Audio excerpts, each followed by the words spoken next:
महाराष्ट्र विधानसभा चुनाव के नतीजे राज ठाकरे की पार्टी एमएनएस के लिए बेहद बुरी खबर लेकर आए। जो पार्टी बीते दो चुनाव से यानी कि 2014 और 2019 में सिर्फ एक एक सीट ही जीत पा रही थी, वो इस बार एक भी सीट नहीं जीत पाई। यहां तक कि राज ठाकरे के अपने बेटे अमित ठाकरे वो भी मुंबई की माहिम विधानसभा सीट से हार गए। उनकी पार्टी के इस पतन का कारण क्या है, ये समझने के लिए हमारे साथ मौजूद हैं महाराष्ट्र नवनिर्माण सेना के महासचिव वागीश सारस्वत जी।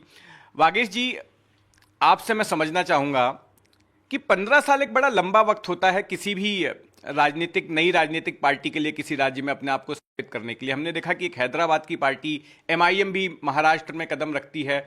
पहले चुनाव में ही 2 विधायक मिल जाते हैं, फिर एक सांसद मिल जाता है, उसके बाद के चुनाव में भी उनके 2 विधायक चुने जाते हैं। इस बार भी कम से कम एक विधायक तो चुना ही गया। लेकिन 15 साल में एमएनएस का ऐसा पतन क्यों हुआ? पहली बार चुनाव लड़ा था 2009 में महाराष्ट्र नवनिर्माण सेना ने, और आज वो शून्य पार्टी बनकर रह गई है। देखिए, 2009 का जो चुनाव परिणाम था वो 13 विधायक हमको देकर के गया था। तो शुरुआत से लेके अब तक असफल हुए हैं, यह कहना तो गलत होगा। ये अलग बात है कि हम सत्ता के लिए जितने विधायकों की ज़रूरत होती है उतने हासिल नहीं कर सके, लेकिन हमारी सत्ता बाकायदा मौजूद रही है। लेकिन 2009 के बाद हमारे विधायक लगातार चुनाव हारे हैं, ये सबके सामने है। एनालिसिस हर पार्टी करती है कि हम क्यों हार रहे हैं, और एनालिसिस करने के बाद किसी मुद्दे पे पहुंचा भी जाता है। कई बार ये होता है कि हम अपनी गलतियों को स्वीकार कर रहे होते हैं, और कई बार हमें हमारी गलतियां नहीं समझ में आती। अक्सर ये होता है कि मैं अगर कोई गलती कर रहा हूँ तो मुझे लगता है कि नहीं, मैं तो ठीक था, सामने वाले ने गलती की है। तो इस तरह की कुछ वजह होती हैं जो नुकसान पहुँचाती हैं। मेरी पार्टी महाराष्ट्र नवनिर्माण सेना बड़े ज़ोर शोर से काम करती रही है। 13 विधायकों की पार्टी रही है, उसके बाद एक एक विधायक आते रहे हैं। इस बार के जो परिणाम है वो निराश करने वाले हैं, बड़े दुखद हैं। और सबसे ज़्यादा दुख हमको इस बात का हुआ है कि हमारे अध्यक्ष राज ठाकरे जी के सुपुत्र अमित ठाकरे भी चुनाव मैदान में जीत दर्ज नहीं कर सके। इसके कारणों की मीमांसा हुई है।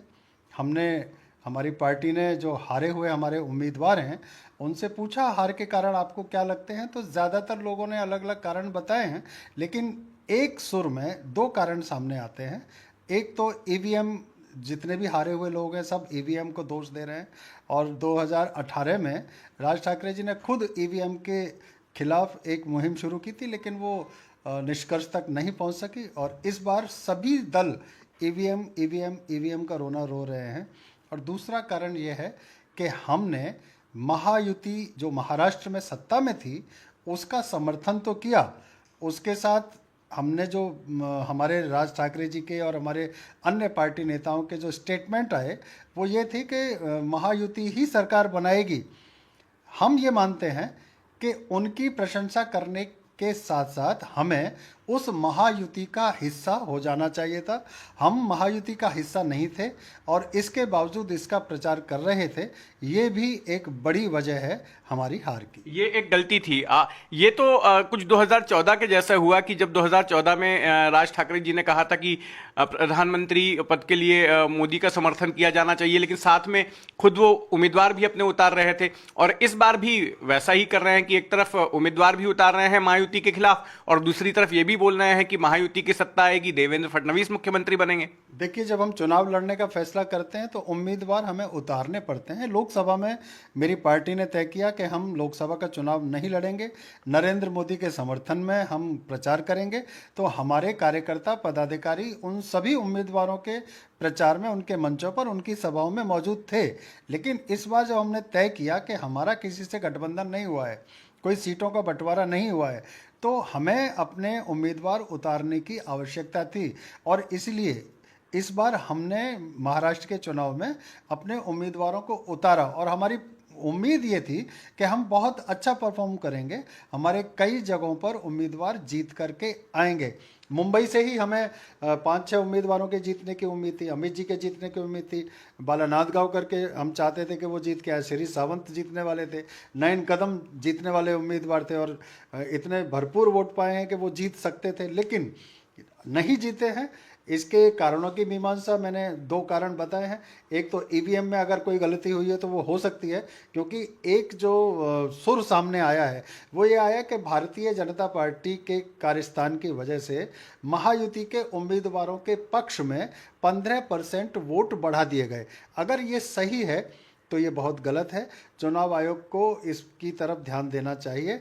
और अगर ये नहीं हुआ है तो फिर हमारी अपनी जो गलतियां हैं, जो हम स्वीकार कर चुके हैं कि हमें महायुति का हिस्सा होने पर ही महायुति का प्रचार करना चाहिए था, इसमें कोई दो राय नहीं है। वागीश जी, आपने एमएनएस के नेता होने के नाते दो कारण बताए, एक ईवीएम का कारण बताया और दूसरा कि महायुति का हिस्सा ना होते हुए भी महायुति का प्रचार किया। ये तो आपने नेता होने के नाते कहा, लेकिन आप राज ठाकरे के मित्र भी रहे हैं, आप वरिष्ठ पत्रकार भी रहे हैं और राजनेता बनने से पहले आपने पत्रकारिता भी की, आपने पूरे करियर को देखा है राज ठाकरे के। मैं आपसे आपका निजी मत जानना चाहूंगा कि राज ठाकरे जी ने अपने करियर के दौरान कौन से ऐसे गलत फैसले लिए जिसकी वजह से आज ऐसी नौबत आ गई। देखिए, बहुत सीधी सी बात है कि गलतियां करते हैं तभी असफलता मिलती है। सफलता जब मिलती है तो उसके कारण बहुत ज़्यादा पूछे नहीं जाते हैं। असफल होने के बाद ही चिंतन किया जाता है और कारणों का निष्कर्ष निकाला जाता है। तो मुझे जो समझ में आता है, मैं निरंतर राज ठाकरे जी के साथ हूँ। 2014 में प्रधानमंत्री के तौर पे नरेंद्र मोदी के नाम को पूरे देश भर में पहुँचाना, ये राज ठाकरे जी ने किया। और उसके बाद उनके साथ गठबंधन किए बगैर अपने उम्मीदवार मैदान में उतारे, ये हमारी गलती थी। अगर हम नरेंद्र मोदी के लिए वोट मांग रहे हैं तो लोग हमारे उम्मीदवारों को वोट नहीं देते ना। हमारी बात मतदाताओं ने मानी और उन्होंने वोट किया नरेंद्र मोदी जी के लिए। इसलिए जो भी विधायक उनकी युति में शामिल थे, जो भी सांसद उनकी युति में शामिल थे, उन सबको वोट मिला और वो जीत गए, हमारे उम्मीदवार हार गए। और मुझे लगता है कि 2014 की तरह ही इस बार भी यही गलती हुई है कि हमने ये कहा कि महायुति की सरकार बनेगी, देवेंद्र फडणवीस मुख्यमंत्री बनेंगे। तो संभवतः मतदाताओं ने हमारी बात तो मानी, देवेंद्र फडणवीस और महायुति की सरकार बनने के लिए तैयारियां तो कर दी, लेकिन शायद मतदाताओं को लगा कि इनकी ज़रूरत तो है नहीं, जब सरकार उन्हीं की बननी है तो हम उनको ही मतदान करें।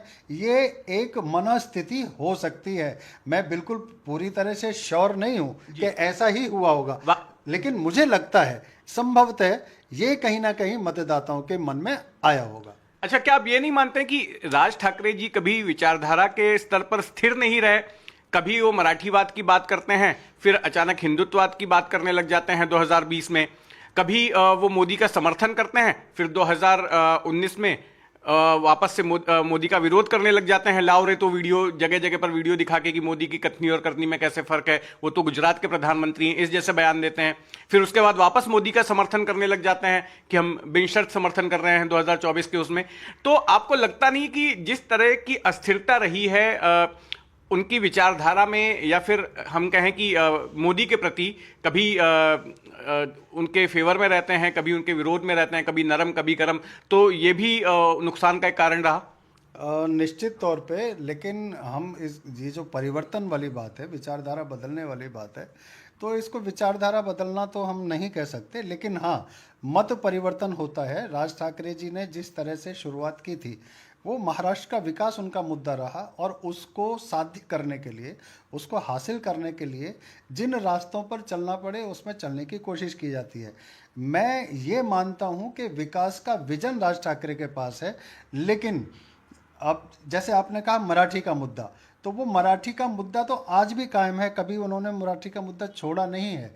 राज ठाकरे जी कभी किसी मुद्दे पे थोड़ा सा नरम ज़रूर हो सकते हैं, लेकिन उन्होंने जो भी मुद्दे उठाए हैं उनको पकड़ कर रखा है और पार्टी उन्हीं मुद्दों पर लगातार चलती चली जा रही है। रही बात नरेंद्र मोदी की, राज ठाकरे खुद कह चुके हैं कि अगर नरेंद्र मोदी कोई गलत काम करते हैं तो मैंने पहले भी उनका विरोध किया है, आगे भी उनका विरोध करूंगा। यानी अगर कोई अच्छा काम है, धारा 370 अच्छा काम किया, कश्मीर से हटाई, सबसे पहले लोगों में मेरी पार्टी के नेता थे, राज ठाकरे जी ने उनका समर्थन किया। अगर कोई अच्छा काम हो रहा है, देश हित में काम हो रहा है, तो उसका समर्थन हमें करना चाहिए। और चूंकि हम सत्ता में नहीं हैं, उनके भागीदार नहीं हैं, उनकी युति का हिस्सा नहीं है, हम बाहर हैं, हम विपक्षी हैं, हमें दबाव तंत्र के तहत अगर वो कोई गलत फैसला करते हैं, कोई भी गलत बात कहते हैं, तो उसका विरोध भी हमें करना चाहिए। और ये अच्छी और सच्ची राजनीति है। इसमें मुझे नहीं लगता कि कोई अवसरवादिता कहीं से भी दिखाई देती है। जी बिल्कुल, धन्यवाद वागीश जी हमें समझाने के लिए कि किस तरह का आत्ममंथन हो रहा है एमएनएस में, और राजनीति में किसी को बड़ी आसानी से किसी के बारे में नहीं कहा जा सकता कि उसका अस्तित्व खत्म हो गया है। हालांकि इस चुनाव में महाराष्ट्र नवनिर्माण सेना शून्य रही है, लेकिन अभी भी राज ठाकरे के सामने मौका है। जो महानगर पालिकाओं के चुनाव होंगे, सिविक बॉडीज के इलेक्शन होंगे, जिसमें मुंबई महानगर पालिका का भी चुनाव होने वाला है, तो ये एक मौका उन्हें फिर मिलेगा कि वो फिर से एक बार उठ खड़े हों। देखते हैं कि आने वाले चुनाव में महाराष्ट्र नवनिर्माण सेना किस प्रकार का प्रदर्शन कर पाती है। कैमरामैन संदेश बाइकर के साथ जितेंद्र दीक्षित, एनडीटीवी, मुंबई।